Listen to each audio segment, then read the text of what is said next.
see you.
Mr. Speaker, the President of the United States.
Hello, hello, hello.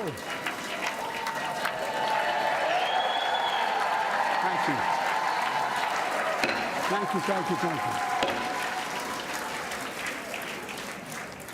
you. Members of Congress, I have the high privilege and the distinct honor to present to you the President of the United States.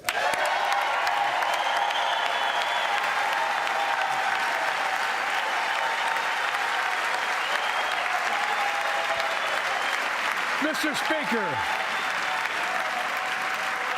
Thank you. You can smile. It's okay. Thank you, thank you, thank you.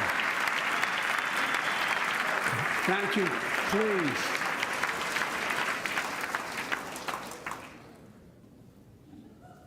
Mr. Speaker, Madam Vice President, our First Lady and Second Gentleman, good to see you guys up there. Members of Congress,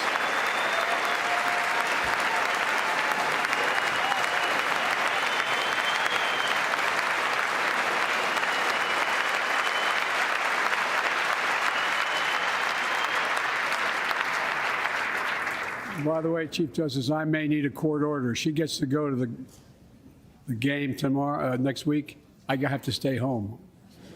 Got to work something out here.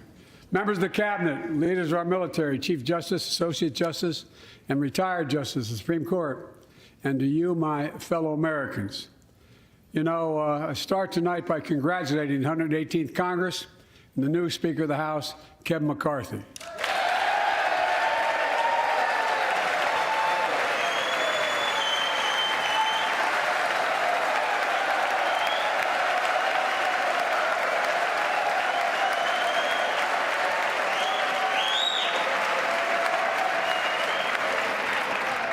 Speaker, I don't want to ruin your reputation, but I look forward to working with you. And I want to congratulate the new leader of the House Democrats, the first African-American minority leader in history, Hakeem Jeffries.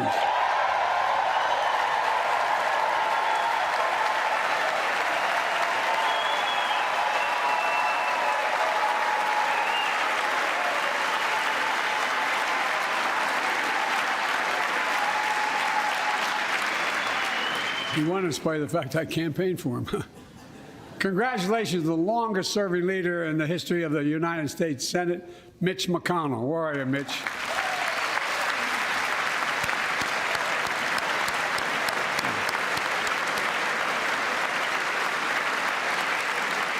And congratulations to Chuck Schumer, another term as Senate Minority Leader. I think you. Only this time you have a slightly bigger majority, Mr. Leader. You're the majority leader. About that much bigger? Yeah. Well, I tell you what. I want to give special recognition to someone who I think is going to be considered the greatest speaker in the history of the House of Representatives, Nancy Pelosi.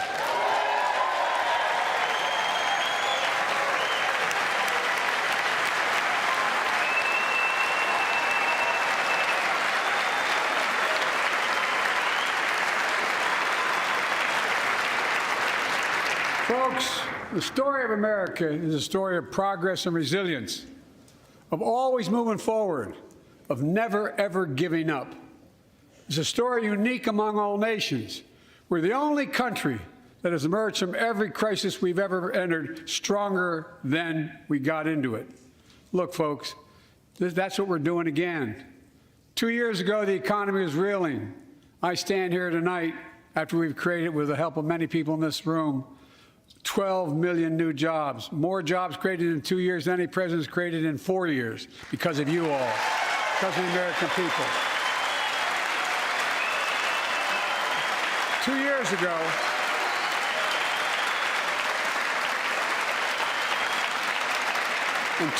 ago, COVID had shut down, our businesses were closed, our schools were robbed of so much, and today, COVID no longer controls our lives.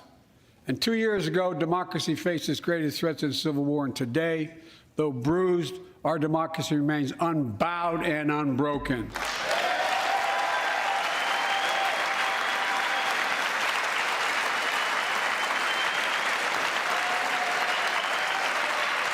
As we gather here tonight, We're writing the next chapter in the great American story, a story of progress and resilience. When world leaders ask me to define America, and they do, believe it or not, I can define it in one word, and I mean this: possibilities. We don't think anything is beyond our capacity. Everything is a possibility. You know, we're often told that Democrats and Republicans can't work together. But over the past 2 years, we've proved the cynics and naysayers wrong. Yes, we disagreed plenty. And yes, there were times when Democrats went alone. But time and again, Democrats and Republicans came together to defend a stronger and safer Europe. You came together to pass once in a generation infrastructure law, building bridges connecting our nation and our people. We came together to pass the most significant law ever, helping victims exposed to toxic burn pits. And in fact,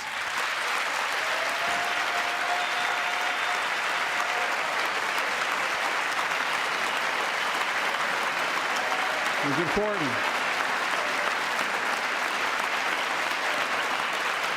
And in fact, I signed over 300 bipartisan pieces of legislation since becoming president, from reauthorizing the Violence Against Women Act, to the Electoral Count Reform Act, the Respect for Marriage Act that protects the right to marry the person you love. And to my Republican friends, if we could work together the last Congress, there's no reason we can't work together and find consensus on important things in this Congress as well. I think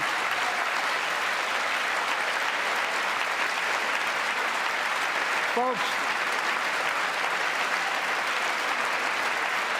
you all are as formed as I am, but I think the people sent us a clear message. Fighting for the sake of fighting, power for the sake of power, conflict for the sake of conflict gets us nowhere. That's always been my vision of our country, and I know it's many of yours. To restore the soul of this nation, to rebuild the backbone of America, America's middle class, and to unite the country. We've been sent here to finish the job, in my view.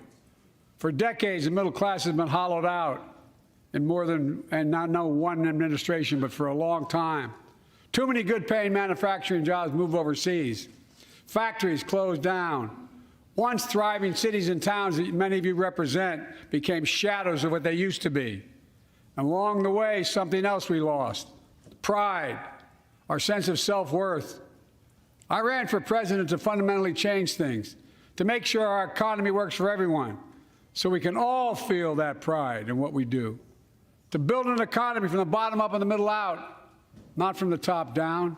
Because when the middle class does well, the poor have a ladder up, and the wealthy still do very well. We all do well.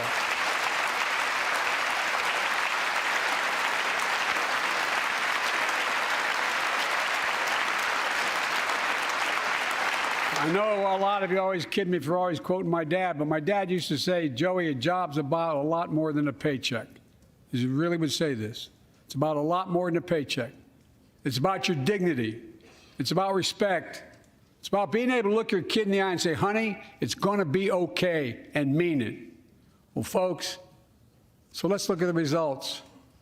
We're not finished yet by any stretch of the imagination, but unemployment rate is at 3.4%, a 50-year low. A near record unemployment. Near record unemployment for Black and Hispanic workers. We've already created, your help, 800,000 good-paying manufacturing jobs, the fastest growth in 40 years. And where is it written? Where is it written that America can't lead the world in manufacturing? And I don't know where that's written. For too many decades, we imported projects and exported jobs. Now, thanks to what you've all done, we're exporting American products and creating American jobs. Folks,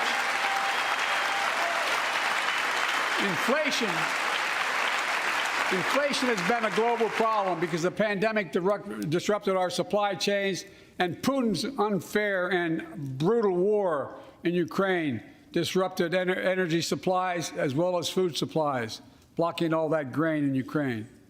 But we're better positioned than any country on earth right now. But we have more to do. But here at home, inflation is coming down. Here at home, gas prices are down $1.50 from their peak. Food inflation is coming down, not fast enough, but coming down. Inflation has fallen every month for the last 6 months, while take-home pay has gone up.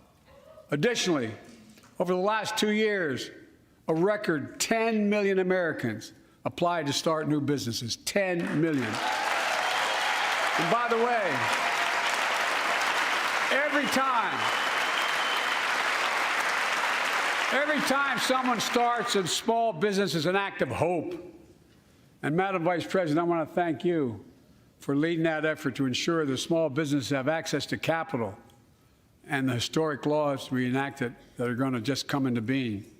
Standing here last year, I shared with you a story of American genius and possibilities. Semiconductors, small computer chips the size of a fingerprint that power everything, from cell phones to automobiles and so much more. These chips were invented in America. Let's get that straight. They were invented in America. We used to make 40% of the world's chips. In the last several decades, we lost our edge. We're down to only producing 10%. We all saw what happened during the pandemic when chip factories shut down overseas. Today's automobiles need 3,000 chips, each of those automobiles. But American automobiles couldn't make enough cars because there weren't enough chips. Car prices went up. People got laid off. So did everything from refrigerators to cell phones. We can never let that happen again. That's why we came together to pass the Bipartisan Chips and Science Act.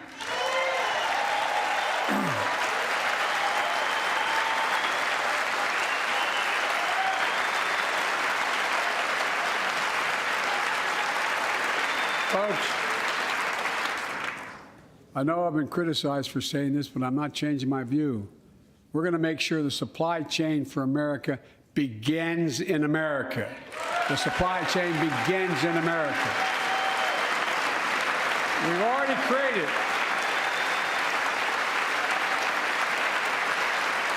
created 800,000 new manufacturing jobs without this law, before the law kicks in. With this new law, we're going to create hundreds of thousands of new jobs across the country. And I mean all across the country, throughout not just the coast, but through the middle of the country as well. That's going to come from companies that have announced more than $300 billion in investment in American manufacturing over the next few years. Outside of Columbus, Ohio, Intel is building semiconductor factories on 1,000 acres, literally a field of dreams.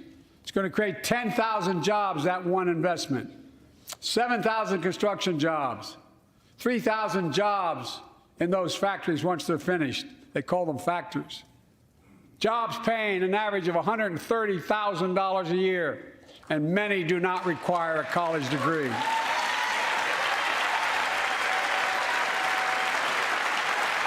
Jobs. Because we work together, these jobs where people don't have to leave home to search for opportunity. And it's just getting started.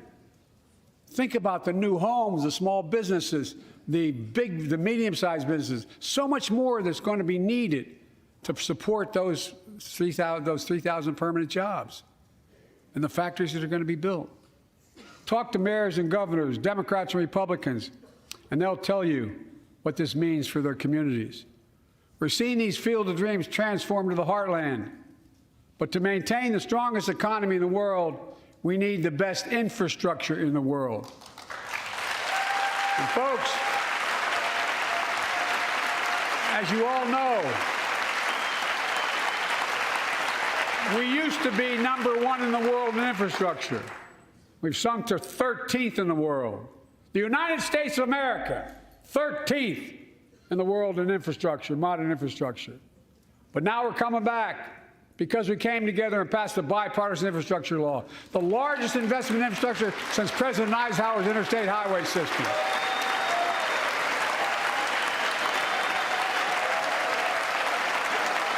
And folks, already we've funded over 20,000 projects, including major airports from Boston to Atlanta to Portland. Projects that are going to put thousands of people to work rebuilding our highways, our bridges, our railroads, our tunnels, ports, airports, clean water, high-speed internet, all across America. Urban, rural, tribal. And folks, we're just getting started. We're just getting started. And I mean it sincerely. I want to thank my Republican friends who voted for the law, and my Republican friends who voted against it as well. But I still get asked to fund the projects in those districts as well. But don't worry.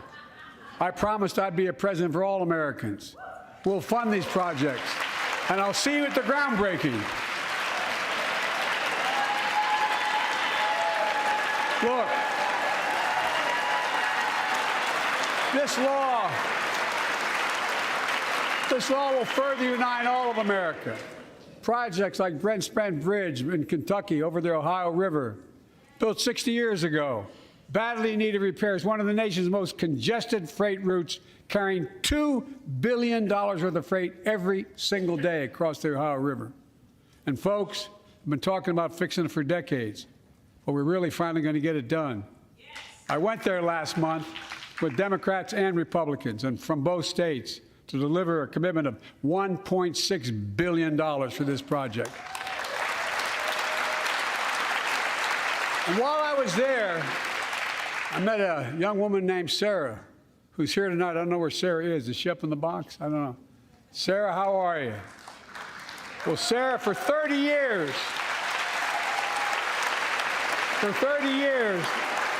I learned, she told me she'd been a proud member of the Iron Workers Local 44, known as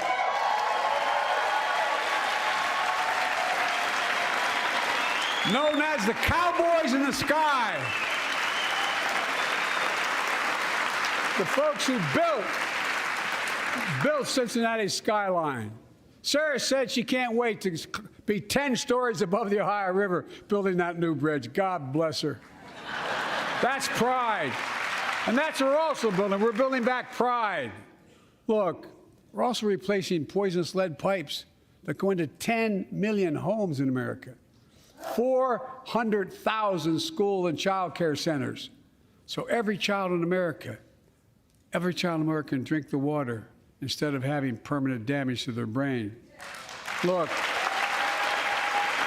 we're making sure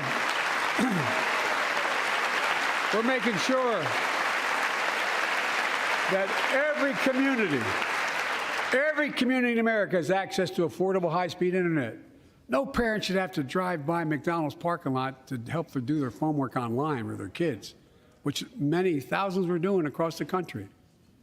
And when we do these projects, and again, I get criticized for this, but I make no excuses for it, we're going to buy American. We're going to buy America. Folks,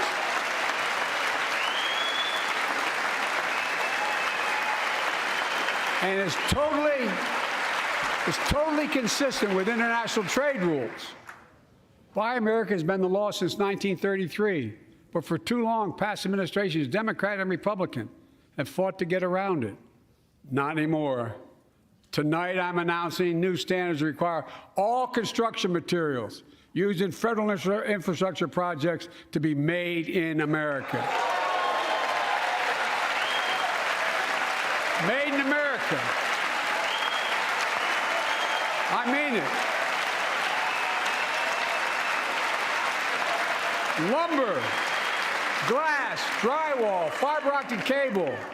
And on my watch, American roads, bridges, and American highways are going to be made with American products as well. Folks, my economic plan is about investing in places and people that have been forgotten. So many of you listening to me tonight, I know you feel it. So many of you felt like you've just simply been forgotten. Amid the economic upheaval of the past 4 decades, too many people have been left behind and treated like they're invisible. Maybe that's you watching from home. Remember the jobs that went away. You remember them, don't you? The folks at home remember them. You wonder whether the path even exists anymore for your children to get ahead without having to move away. Well, that's why I get that. That's why we're building an economy where no one's left behind. Jobs are coming back. Pride is coming back because choices we made in the last several years. You know, this is, in my view, a blue-collar blueprint to rebuild America and make a real difference in your lives at home. For example, too many of you lay in bed at night like my dad did, staring at the ceiling, wondering what in God's name happens if your spouse gets cancer, or your child gets deadly ill, or something happens to you. What are you going to have? You get money to pay for those medical bills? Or you're going to have to sell the house or try to get a second mortgage on it. I get it. I get it. With the Inflation Reduction Act that I signed into law, we're taking on powerful interests to bring health care costs down so you can sleep better at night with more security. You know, we pay more for prescription drugs than any nation in the world. Let me say it again. We pay more for prescription drugs than any major nation on earth. For example, 1 in 10 Americans has diabetes. Many of you in this chamber do, and in the audience.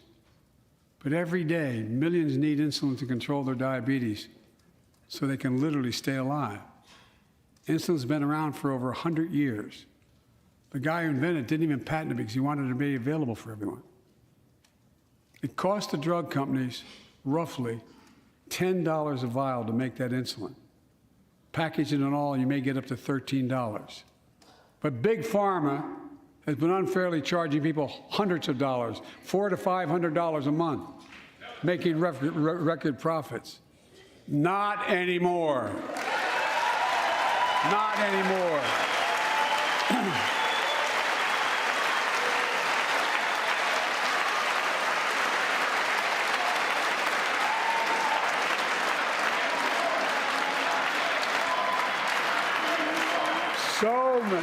So many things that we did are only now coming to fruition. We said we were doing this, and we said we passed the law to do it, but people didn't know because the law didn't take effect until January 1 of this year. We capped the cost of insulin at $35 a month for seniors on Medicare. People are just finding out. I'm sure you're getting the same calls I'm getting. Look, there are millions of other Americans who do not or are not on Medicare, including 200,000 young people with type 1 diabetes who need this insulin to stay alive. Let's finish the job this time. Let's cap the cost of insulin for everybody at $35.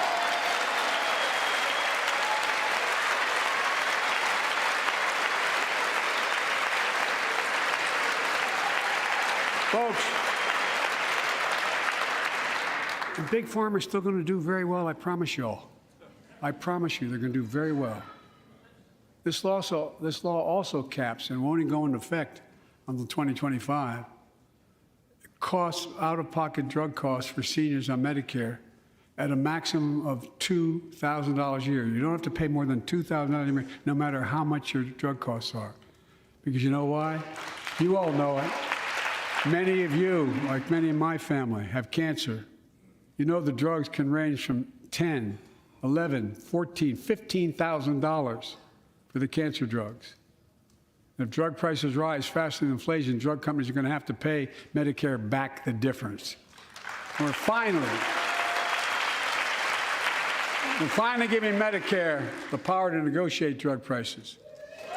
Bringing down prescription drug costs doesn't just save seniors money, it cuts the federal deficit by billions of dollars, by hundreds of billions of dollars. Because these prescription drugs are drugs purchased by Medicare to keep their commitment to the seniors. Well, guess what? Instead of paying $400 or $500 a month, you're paying $15. That's a lot of savings for the federal government. And by the way, why wouldn't we want that? Now, some members here are threatening, and I know it's not an official party position, so I'm going to exaggerate, but threatening to repeal the Inflation Reduction Act. As my coach That's okay. That's fair. As my football coach used to say, lots of luck in your senior year. Make no mistake, if you try anything to raise the cost of producing jobs, I will veto it. Look, I'm pleased to say that more Americans have health insurance now than ever in history. A record 16 million people are enrolled in the Affordable Care Act. And thanks to the law I signed last year, saving millions are saving $800 a year on their premiums. And by the way, that law was written and the benefit expires in 2025. So my plea to some of you, at least in this audience, let's finish the job and make these savings permanent. Expand coverage of Medicaid.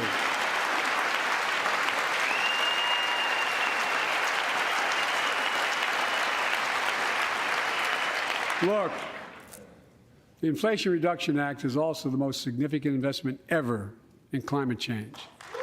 Ever. Lowering utility bills, creating American jobs, leading the world to a clean energy future. I visited the devastating aftermath of record floods, droughts, storms, and wildfires from Arizona to Mexico to all the way up to the Canadian border. More timber has been burned, as I've observed from helicopters, than the entire state of Missouri. And we don't have global warming? Not a problem. In addition to emergency recovery, from Puerto Rico to Florida to Idaho, we're rebuilding for the long term. New electric grids that are able to weather major storms and not prevent those forest fires. Roads and water systems withstand the next big flood. Clean energy to cut pollution and create jobs in communities often left behind. We're going to build 500,000 electric vehicle charging stations installed across the country by tens of thousands of IBEW workers. And we're helping families save more than $1,000 a year with tax credits to purchase electric vehicles and efficient appliances, energy-efficient appliances. Historic conservation efforts to be responsible stewards of our land. Let's face reality. The climate crisis doesn't care if you're in a red or blue state. It's an existential threat. We have an obligation, not to ourselves, but to our children and grandchildren, to confront it. I'm proud of how America, at last, is stepping up to the challenge. We're still going to need oil and gas for a while. But guess what? No, we do.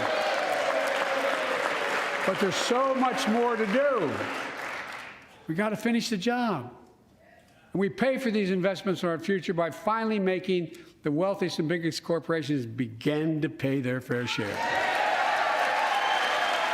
Just begin.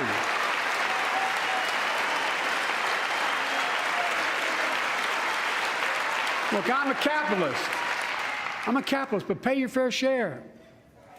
I think a lot of you at home agree with me and many people that you know. The tax system is not fair. It is not fair.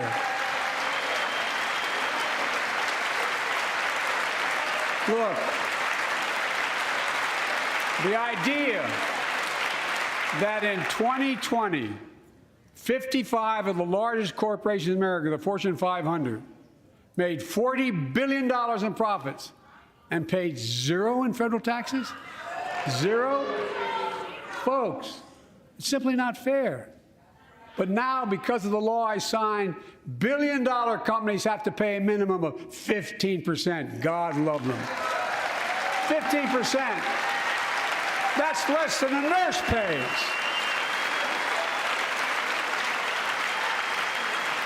And let me be crystal clear. I said at the very beginning, under my plans, as long as I'm president, nobody earning less than $400,000 will pay an additional penny in taxes. Nobody, not one penny.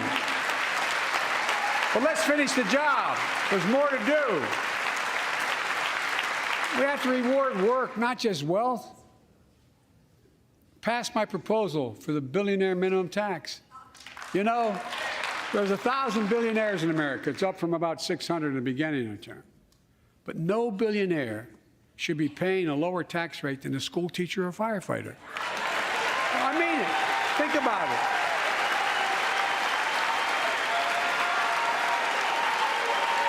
I mean, look.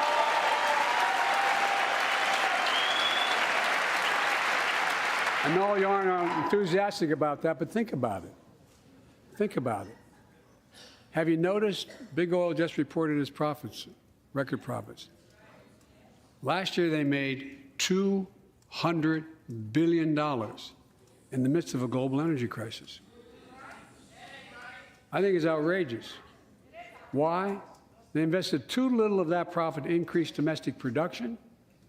And when I talk to a couple of them, they say, we're afraid you're going to shut down all the oil wells, all the oil refineries anyway, so why should we invest in them? I said, we're going to need oil for at least another decade, and that's going to exceed and beyond that. We're going to need it. Production. If they had, in fact, invested in the production to keep gas prices down, instead, they used the record profits to buy back their own stock, rewarding their CEOs and shareholders. Corporations ought to do the right thing. That's why I propose we quadruple the tax on corporate stock buybacks and encourage long-term investments. They'll still make considerable profit. Let's finish the job and close the loophole to allow very wealthy to avoid paying their taxes. Instead of cutting the number of audits for wealthy taxpayers, I just signed a law to reduce the deficit by $114 billion by cracking down on wealthy tax cheats. That's being fiscally responsible.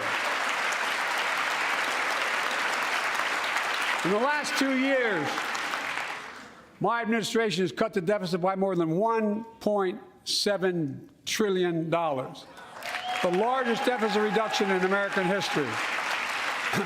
Under the previous administration, the American deficit went up 4 years in a row. Because those record deficits, no president added more to the national debt in any 4 years than my predecessor. Nearly 25% of the entire national debt that took over 200 years to accumulate was added by just one administration alone, the last one. They're the facts. Check it out. Check it out. How did Congress respond to that debt? They did the right thing. They lifted the debt ceiling 3 times without preconditions or crisis. They paid American bills to prevent an economic disaster in the country. So tonight I'm asking the Congress to follow suit. Let's commit here tonight to the full faith and credit of the United States of America will never, ever be questioned. So some of my Republican friends want to take the economy hostage. I get it, unless I agree to their economic plans. All of you at home should know what those plans are. Instead of making the wealthy pay their fair share, some Republicans want Medicare and Social Security to sunset. I'm not saying it's a majority. Let me give you, anybody who doubts it, contact my office. I'll give you a copy. I'll give you a copy of the proposal. That means Congress doesn't vote. Well, I'm glad to see you. No, I tell you, I enjoy conversion. You know, it means if Congress doesn't keep the programs the way they are, they'd go away. Other Republicans say, I'm not saying it's a majority of you. I don't even think it's even a significant, but it's being proposed by individuals. I'm not politely not naming them, but it's being proposed by some of you. Look, folks, the idea is that we're not going to be moved into being threatened to default on the debt if we don't respond.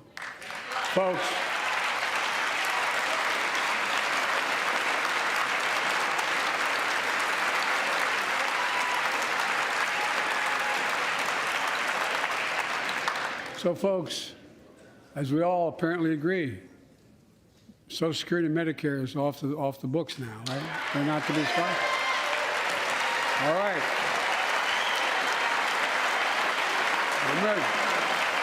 We got unanimity.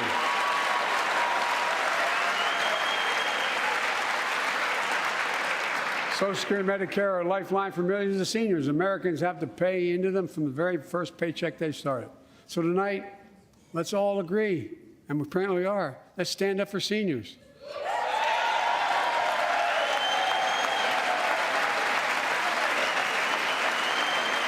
Stand up and show them.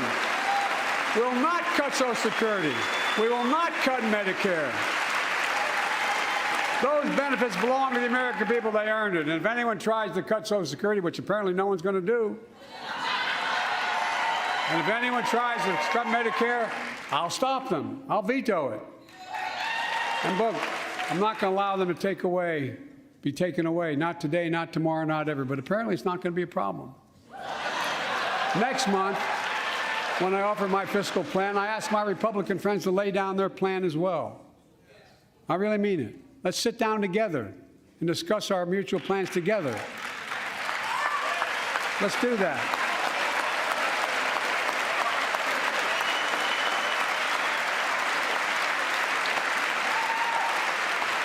I can tell you, the plan I'm going to show you is going to cut the deficit by another $2 trillion. And it won't cut a single bit of Medicare or Social Security. In fact, we're going to extend the Medicare Trust Fund at least 2 decades, because that's going to be the next argument. How do we keep it solvent, right? Well, we'll not raise tax on anyone making under 400 grand, but we'll pay for it the way we talked about tonight, by making sure that the wealthy and big corporations pay their fair share. Look. Here's the deal. They aren't just taking advantage of the tax code. They're taking advantage of you, the American consumer. Here's my message to all of you out there. I have your back. We're already preventing Americans from receiving surprise medical bills, stopping $1 billion surprise bills per month so far. We're protecting seniors' life savings by cracking down on nursing homes that commit fraud, endanger patient safety, prescribe drugs that are not needed. Millions of Americans can now save thousands of dollars because they can finally get a hearing aid over the counter without a prescription. Look, capitalism without competition is not capitalism. It's extortion. It's exploitation. Last year, I cracked down with the help of many of you on foreign shipping companies that were making you pay higher prices for every good coming into the country. I signed a bipartisan bill that cut shipping costs by 90%, helping American farmers, businessmen, and consumers. Let's finish the job. Pass the bipartisan legislation to strengthen antitrust enforcement and prevent big online platforms from giving their own products an unfair advantage.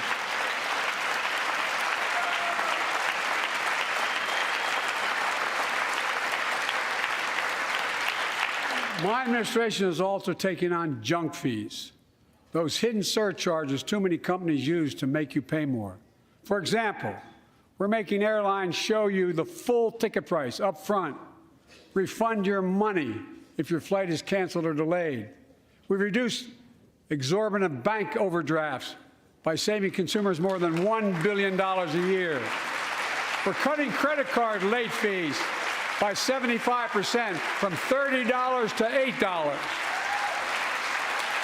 Look, junk fees may not matter to the very wealthy, but they matter to most other folks in homes like the one I grew up in, like many of you did. They add up to hundreds of dollars a month. They make it harder for you to pay your bills or afford that family trip. I know how unfair it feels when a company overcharges you and gets away with it.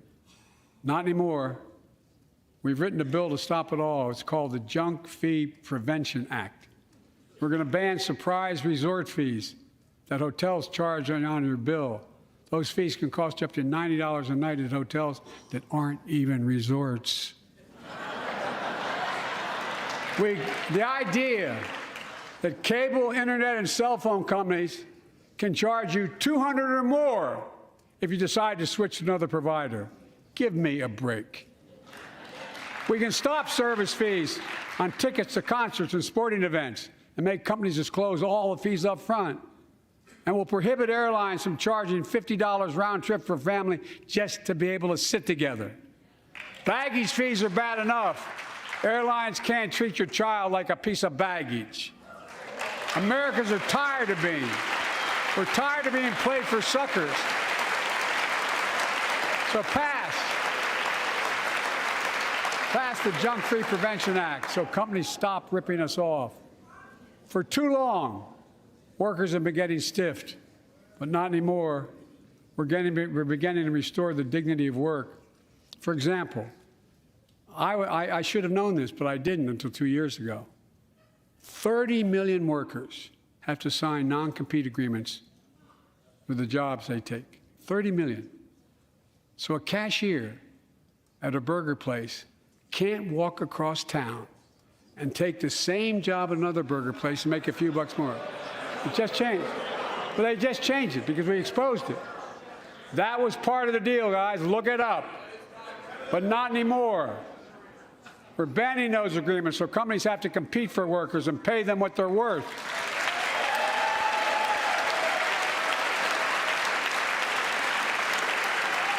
And I must tell you, this is bound to get a response from my friends on my left but the right. I'm so sick and tired of companies breaking the law by preventing workers from organizing. Pass the PRO Act, because business have a right, workers have a right to form a union. And let's guarantee all workers have a living wage. Let's make sure working parents can afford to raise a family with sick days, paid family medical leave, affordable child care. That's going to enable millions of more people to go and stay at work. And let's restore the full child tax credit, which gave tens of millions of parents some breathing room and cut child poverty in half to the lowest level in history. And by the way, when we do all these things, we increase productivity. We increase economic growth. So let's finish the job and get more families access to affordable, quality housing. Let's get seniors who want to stay in their homes the care they need to do so. Let's give more breathing room to millions of family caregivers looking after their loved ones. Pass my plan so we get seniors and people with disabilities the home care and services they need. And support the workers who are doing God's work. These plans are fully paid for, and we can afford to do them. Restoring the dignity of work means making education an affordable ticket to the middle class. You know, when we made public education, 12 years of it, universal in the last century, we made the best educated, best paid, we became the best educated, best paid nation in the world. But the rest of the world's caught up. It's caught up. Jill, my wife, who teaches full time, has an expression. I hope I get it right, kid. Any nation that out-educates us is going to out-compete us. Any nation that out-educates is going to out-compete us. Folks, we all know 12 years of education is not enough to win the economic competition of the 21st century. We want to have the best educated workforce. Let's finish the job by providing access to preschool for 3 and 4 years old. Studies show that children who go to preschool are nearly 50% more likely to finish high school and go on to earn a 2- or 4-year degree, no matter their background they came from. Let's give public school teachers a raise.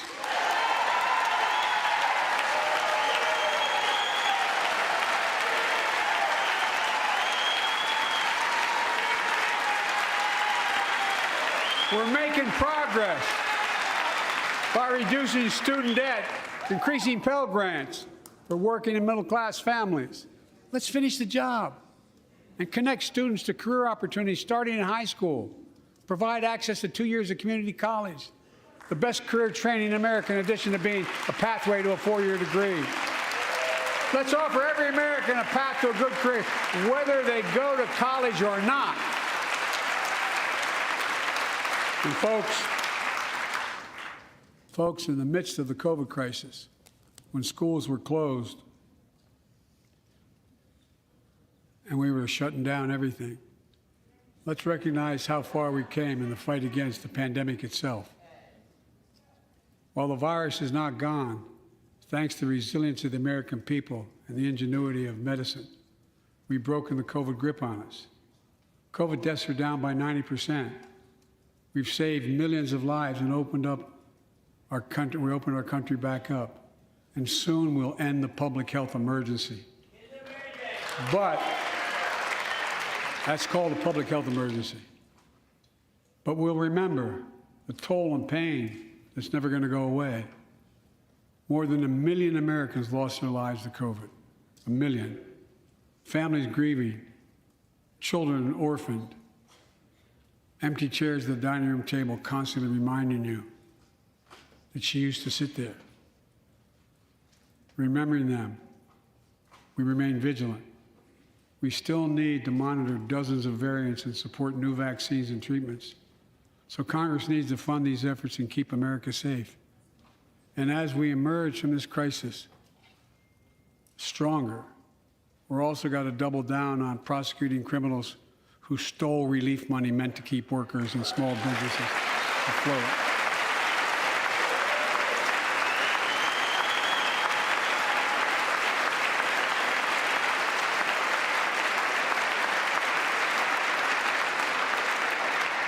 Before I came to office, you remember, during that campaign, the big issue was about inspector generals who would protect taxpayers' dollars who were sidelined.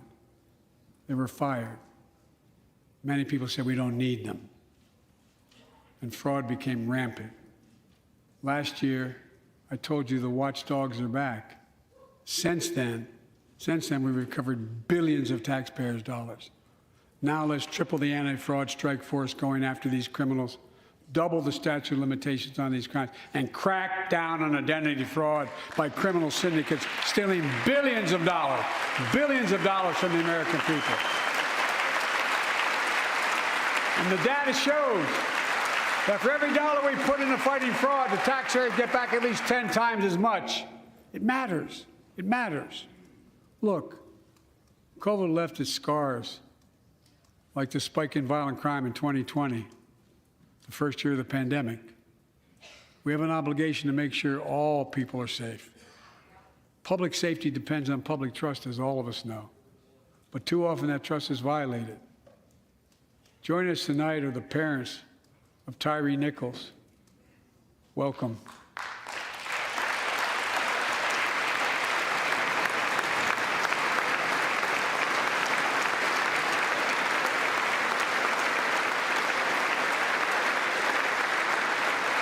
We had to bury Tyree last week. As many of you personally know, there's no words to describe the heartache or grief of losing a child. But imagine if you lost that child at the hands of the law.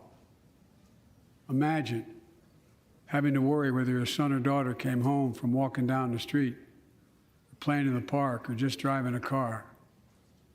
Most of us in here have never had to have the talk that brown and black parents have had to have with their children. Bo, Hunter, Ashley, my children, I never had to have the talk with them. I never had to tell them if a police officer pulls you over, turn your interior lights on right away. Don't reach for your license. Keep your hands on the steering wheel. Imagine having to worry like that every single time your kid got in a car. Here's what Tyree's mother shared with me when I spoke to her. When I asked her how she finds the courage to carry on and speak out. With the faith of God, she said her son was, quote, a beautiful soul, and something good will come of this. Imagine how much courage and character that takes. It's up to us, to all of us. We all want the same thing. Neighborhoods free of violence. Law enforcement who earns the community's trust. Just as every cop, when they pin on that badge in the morning, has a right to be able to go home at night, so does everybody else out there. Our children have a right to come home safely. Equal protection under the law is a covenant we have with each other in America. We know police officers put their lives on the line every single night and day. And we know we ask them in many cases to do too much, to be counselors, social workers, psychologists, responding to drug overdoses, mental health crises, and so much more. In one sense, we ask much too much of them. I know most cops and their families are good, decent, honorable people, the vast majority. But they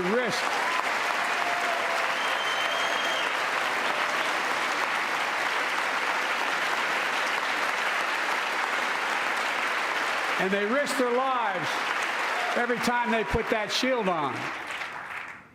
But what happened to Tyree in Memphis happens too often. We have to do better. Give law enforcement the real training they need. Hold them to higher standards. Help them succeed in keeping us safe. We also need more first responders and professionals to address the growing mental health, substance abuse challenges. More resources to reduce violent crime and gun crime. More community intervention programs. More investment in housing, education, and job training. All this can help prevent violence in the first place. And when police officers or police departments violate the public trust, they must be held accountable. With the support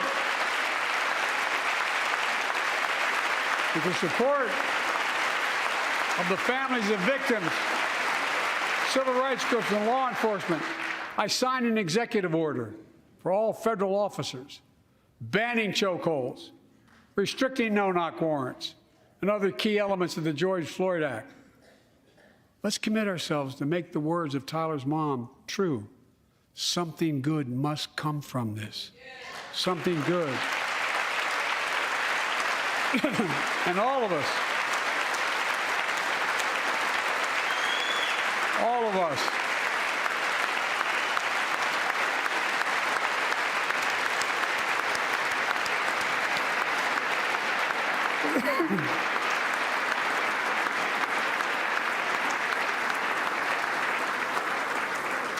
folks, it's difficult, but it's simple. All of us in this chamber, we need to rise to this moment. We can't turn away. Let's do what we know in our hearts that we need to do. Let's come together to finish the job on police reform. Do something. Do something. That was the plea of parents who lost their children in Uvalde. I met with every one of them. Do something about gun violence. Thank God. Thank God we did. Passing the most sweeping gun safety law in 3 decades. That includes things like that the majority of responsible gun owners already support. Enhanced background checks for 18 to 21 years old. Red flag laws, keeping guns out of the hands of people who are a danger to themselves and others. But we know our work is not done. Joining us tonight is Brandon Say, a 26-year-old hero. Brandon put his college dreams on hold to be at his mom's side. His mom's side when she was dying from cancer. And Brandon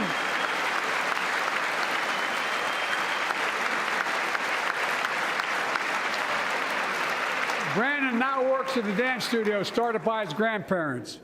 And 2 weeks ago, during the Lunar New Year celebrations, he heard the studio door close, and he saw a man standing there pointing a semi-automatic pistol at him. He thought he was going to die, but he thought about the people inside. And in that instant, he found the courage to act and wrestled a semi-automatic pistol away from the gunman who had already killed 11 people in another dance studio. 11. He saved lives. It's time we do the same. Ban assault weapons now. Ban them now. Once and for all.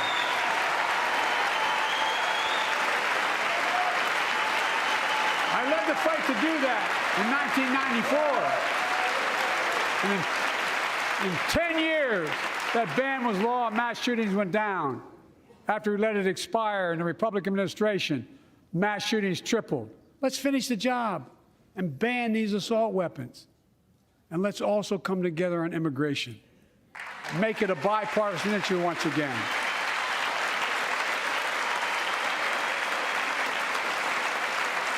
We know we now have a record number of personnel working to secure the border.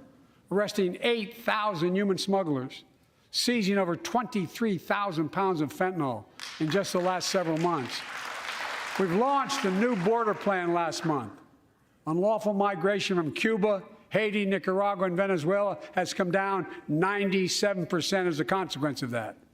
But American border problems won't be fixed until Congress acts. If we don't pass my comprehensive immigration reform, at least pass my plan to provide the equipment and officers to secure the border.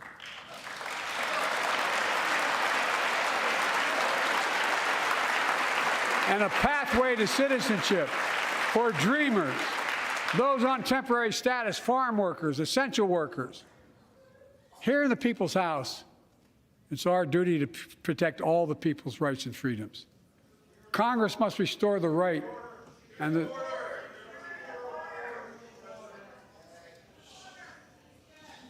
Congress must restore the right that was taken away in Roe v. Wade and protect Roe v. Wade.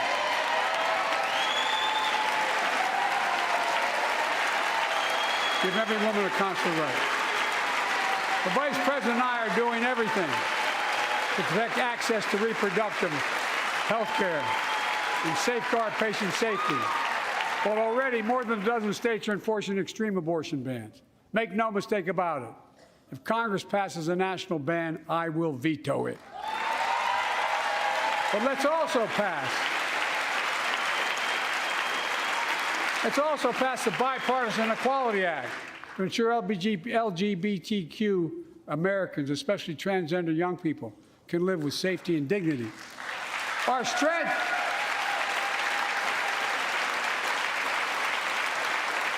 is not just the example of our power, but the power of our example. Let's remember the world's watching. I spoke in this chamber 1 year ago, just days after Vladimir Putin unleashed his brutal attack against Ukraine. A murderous assault, evoking images of death and destruction Europe suffered in World War II. Putin's invasion has been a test for the ages, a test for America, a test for the world. Would we stand for the most basic of principles? Would we stand for sovereignty? Would we stand for the right of people to live free of tyranny? Would we stand for the defense of democracy? For such defense matters to us because it keeps peace and prevents open season on would-be aggressors and threatens our prosperity. 1 year later, we know the answer. Yes, we would, and we did. We did. And together, we did what America always does at our best. We led. We united NATO. We built a global coalition. We stood against Putin's aggression. We stood with the Ukrainian people. Tonight, we're once again joined by Ukraine's ambassador to the United States. She represents not just her nation, but the courage of her people. Our ambassador is here, united. We're united in our support of your country. Will you stand so we can all take a look at you? Thank you.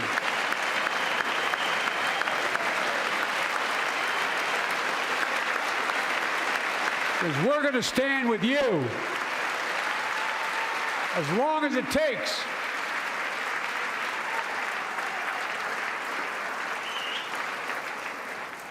Our nation is working for more freedom, more dignity, more peace, not just in Europe, but everywhere. Before I came to office, the story was about how the People's Republic of China was increasing its power and America was failing in the world. Not anymore. We made clear, and I made clear in my personal conversations, which have been many, with President Xi, that we seek competition, not conflict. But I will make no apologies that we're investing to make America stronger, investing in American innovation and industries that will define the future that China intends to be dominating, investing in our alliances and working with our allies to protect advanced technologies so they will not be used against us, modernizing our military to safeguard stability and deter aggression. Today, we're in the strongest position in decades to compete with China or anyone else in the world. Anyone else in the world. And I'm committed.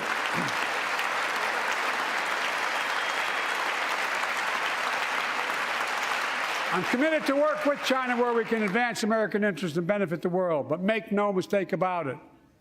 As we made clear last week, if China threatens our sovereignty, we will act to protect our country, and we did.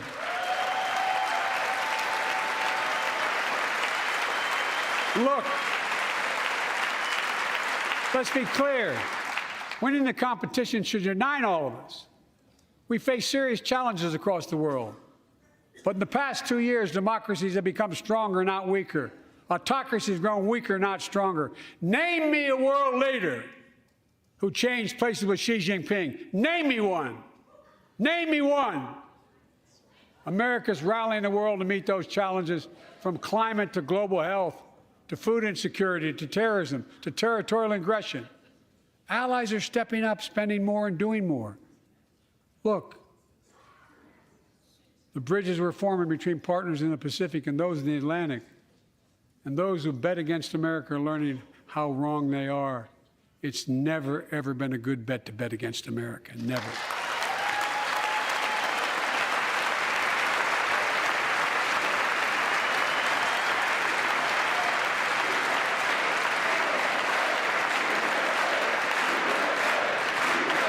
Well, when I came to office, most assured that bipartisanship assumed was impossible, but never believed it. That's why a year ago I offered a unity agenda to the nation as I stood here. We made real progress together.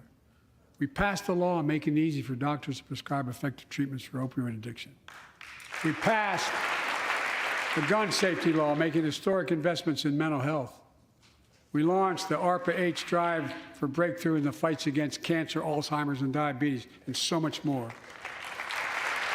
We passed the Heath Robinson PACT Act, named after the late Iraq War veteran whose story about exposure to toxic burn kits I shared here last year.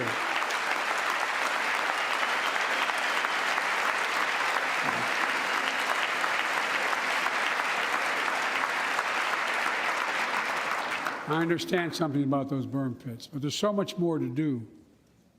We can do it together. Joining us tonight is a father named Doug from Newton, New Hampshire. He wrote Jill, my wife, a letter, and me as well, about his courageous daughter, Courtney. A contagious laugh, his sister's best friend, her sister's best friend. He shared a story all too familiar to millions of Americans and many of you in the audience.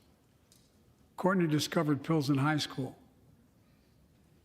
It spiraled into addiction and eventually death from a fentanyl overdose. She was just 20 years old. Describing the last 8 years without her, Doug said, "There's no worse pain." Yet their family has turned pain to purpose, working to end the stigma and change laws. He told us he wants to start a journey toward American recovery.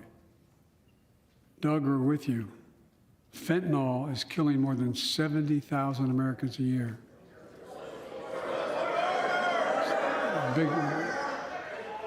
You got it.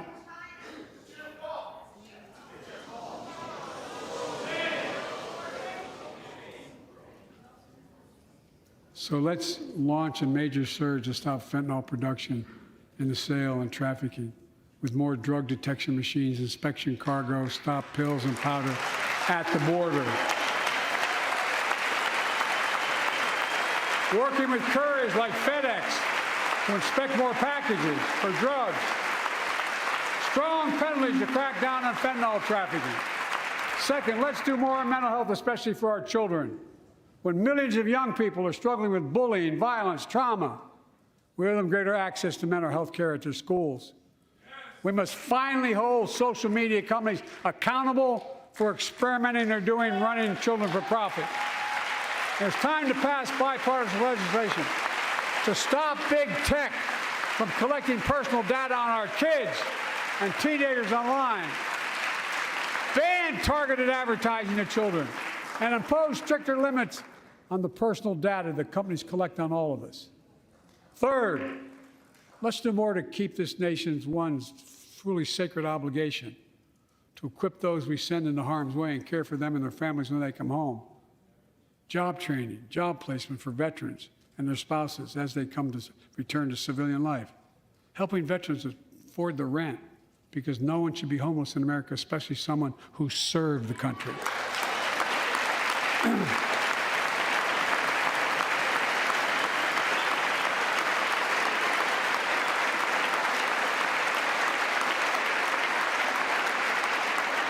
Dennis McDonough is here, of the VA. We had a first real discussion when I asked him to take the job. I'm glad he did. We were losing up to 25 veterans a day on suicide. Now we're losing 17 a day to the silent scourge of suicide. 17 veterans a day are committing suicide. More than all the people being killed in the wars. Folks, VA is doing everything it can, including expanding mental health screening, proven programs that recruits veterans to help other veterans understand what they're going through, get them the help they need. We got to do more. And fourth, last year, Jill and I reignited the cancer moonshot that I was able to start with President Obama asked me to lead our administration on this issue. Our goal is to cut the cancer death rates at least by 50% in the next 25 years. Turn more cancers from death sentences to treatable diseases. Provide more support for patients and their families. It's personal to so many of us in this audience. Joining us are Morris and Candice, an Irishman and the daughter of immigrants from Panama. They met and fell in love in New York City and got married in the same chapel Jill and I got married in New York City. Kindred spirits. He wrote us a letter about his little daughter, Ava, and I saw her just before I came over. She was just a year old when she was diagnosed with rare kidney disease, cancer. After 26 blood transfusions, 11 rounds of radiation, 8 rounds of chemo, 1 kidney removed, giving a 5% survival rate. He wrote how in the darkest moments he thought, if she goes, I can't stay. Many of you have been through that as well. Jill and I understand that like so many of you. And he read Jill's book describing our family's cancer journey and how we tried to steal moments of joy where we could with Bo. For them, that glimmer of joy was the half smile of their baby girl. It meant everything to them. They never gave up hope. Little Ava never gave up hope. She turns 4 next month. They just found out Ava's beating the odds, is on her way to being cured of cancer. And she's watching from the White House tonight if she's not asleep already. For the lives we can save,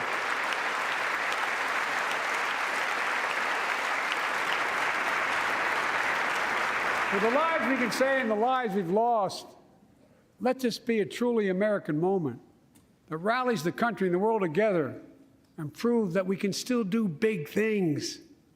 20 years ago, under the leadership of President Bush and countless advocates and champions, he undertook a bipartisan effort through PEPFAR to transform the global fight against HIV/AIDS. It's been a huge success. He thought big. He thought large. He moved. I believe we can do the same thing with cancer.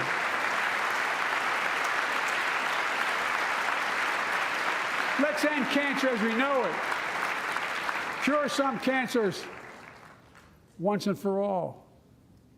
Folks, there's one reason why we've been able to do all of these things. Our democracy itself. It's the most fundamental thing of all. With democracy, everything's possible. Without it, nothing is. For the last few years, our democracy has been threatened and attacked, put at risk, put to the test in this very room on January the 6th. And then just a few months ago, an unhinged big lie assailed and unleashed a political violence, the home of the then Speaker of the House of Representatives, using the very same language the insurrectionists used as they stalked these halls and chanted on January 6th. Here tonight in this chamber is a man who bears the scars of that brutal attack, but is as tough and as strong, as resilient as they get. My friend Paul Pelosi. Paul, stand up.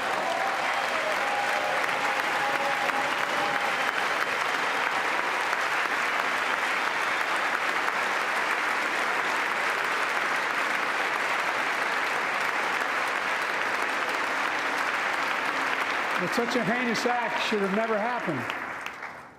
We must all speak out. There's no place for political violence in America. We have to protect the right to vote, not suppress the fundamental right. Honor the results of our elections, not subvert the will of the people. We have to uphold the rule of law and restore trust in our institutions of democracy. And we must give hate and extremism in any form no safe harbor.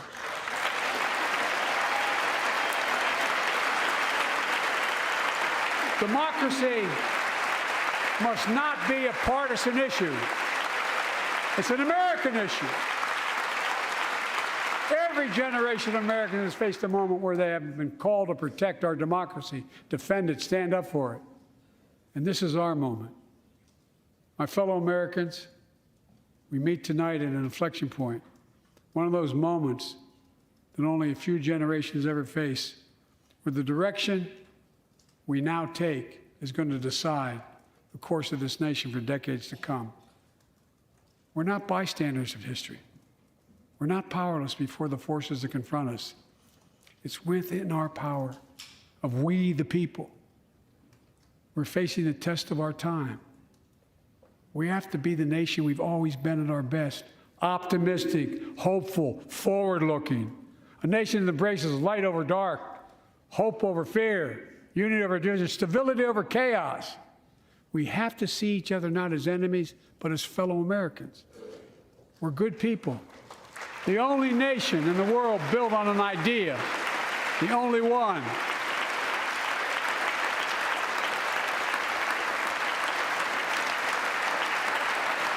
Other nations are defined by geography, ethnicity, but we're the only nation based on an idea that all of us, every one of us, is created equal in the image of God. A nation that stands as a beacon to the world. A nation in a new age of possibilities. So I've come to fulfill my constitutional obligation to report in the State of the Union. And here's my report. Because the soul of this nation is strong, because the backbone of this nation is strong, because the people of this nation are strong, the State of the Union is strong.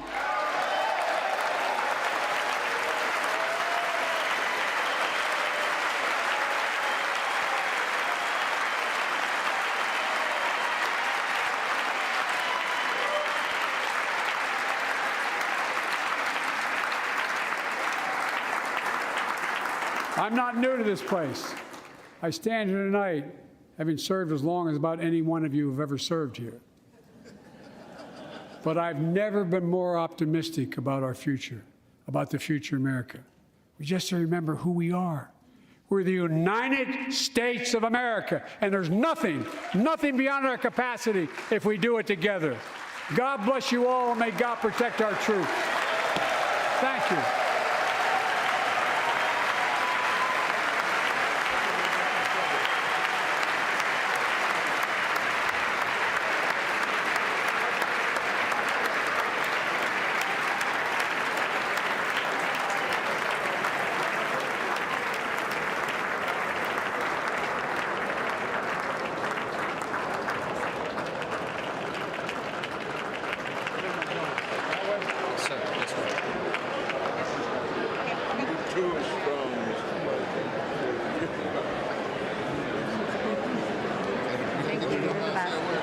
Mr. President, great speech, sir.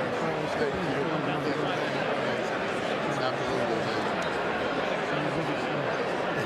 I know the guys took care of my son, Bo.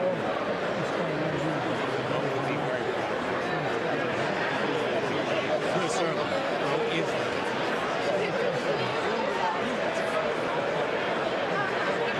Hey, Big John. Good job, Mr. President. I told you I'm paying 4-year against him. Never helped me. Look,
Thank you very much.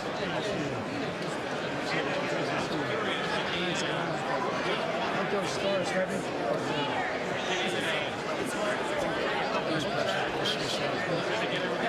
Right, sir.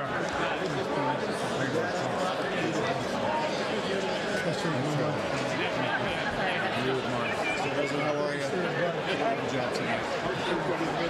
Bob, I got to talk to you about Cuba. Okay. I'm serious. Good job. Spaceman. So I know that. I tell you, he's going to have to take some of that grass off to get to space. It's too heavy.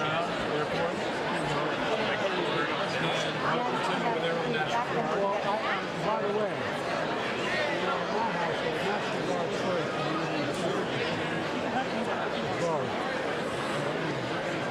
Mr. President, that was awesome! Thank you. Awesome!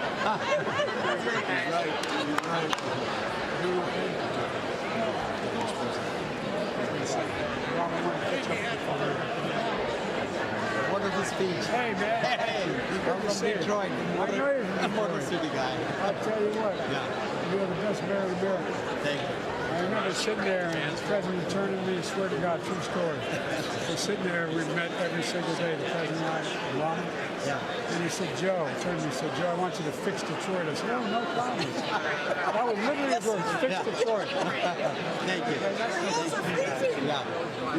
That was a great speech. Great speech. It was a wonderful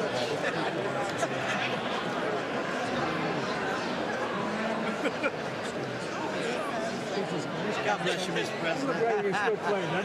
You're okay? Glad you can still play. Let me know. You got guns as big as my thigh. Joe, we love you. Memphis needs everything it can get. I know. We got problems. I know you do. I've been talking Wonderful. Great speech. Sorry. Sorry you guys had to sit there. I apologize. Nice to see you, Mr. President.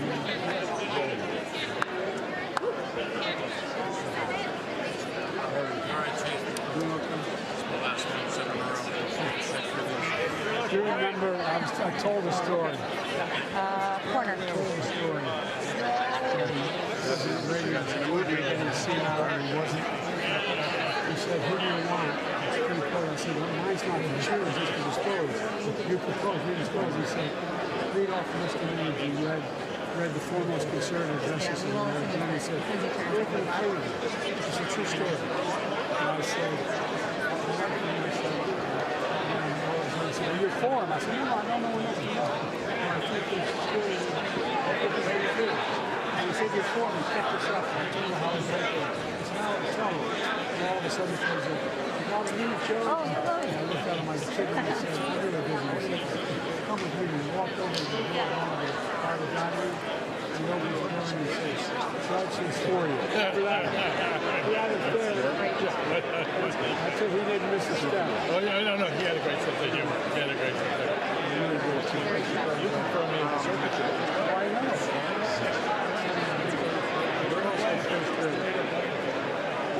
Serious, Mr. President, thank you for your comments on the day. That's right. We have to. I've got 76 people. By the way, you need 54 of those vehicles, electric vehicles. You got 15 that don't fund it. Thank you, pal. Sorry. Mr. President. Very powerful. Very powerful. I don't know how we're going to do it. We'll try.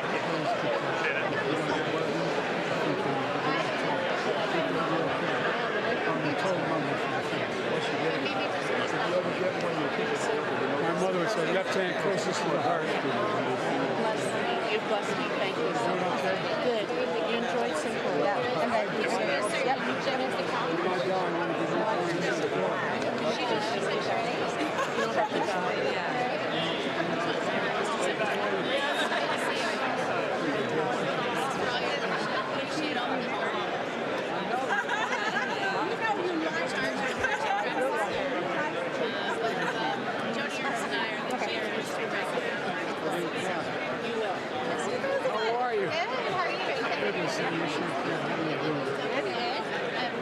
is Gabe Vasquez from New Mexico, and I know you guys have a great and he's our newest member. Yes, it's freshman. Just love us. Of course.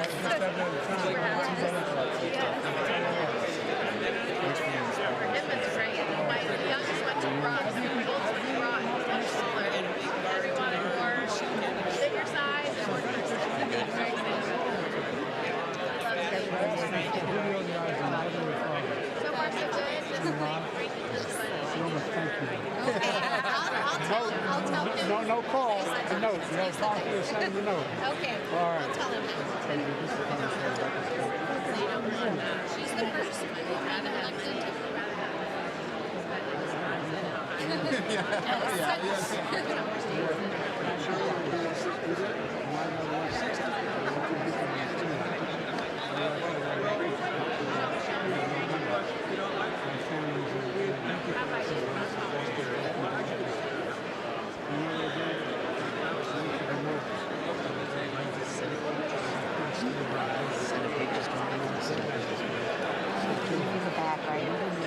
Looking for the I know, but I don't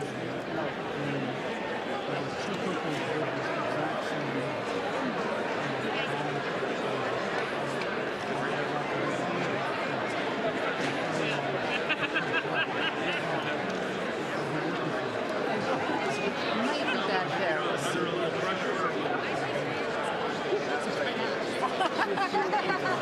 tell the president I'll pick it out. Yeah. This one has a lot of spine.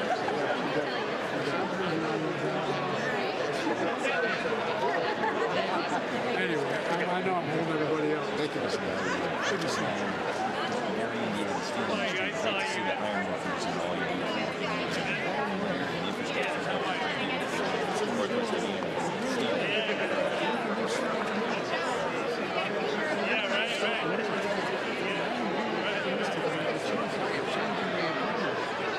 There's $1 billion project for hydrogen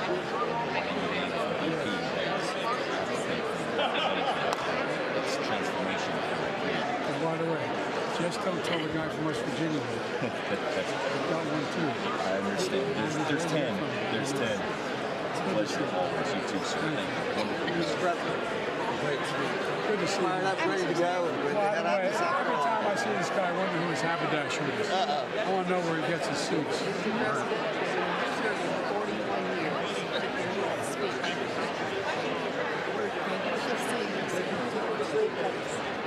By the way, where do we get that stuff from? It's gigantic. Telling you to meet with them, I will do it. Jennifer Granholm is not there. I certainly made my service. You get it out of the park. How are you? You made us. Well, thank you. We're getting our picture taken. We got a first-rate photographer. This is my housemate, Brittany Pedersen. Oh, is that right? Freshman, yes, we live All together. right. Thank you for what you talked about around the COVID epidemic, and you made us all so proud. You did a fantastic Well, job. you're trying to say that. I was worried it was just too long, but thank you. President, thanks for talking about cancer. Working with your new children, cancer survivors. We really can do so much of a focus. Forceful and just substantive.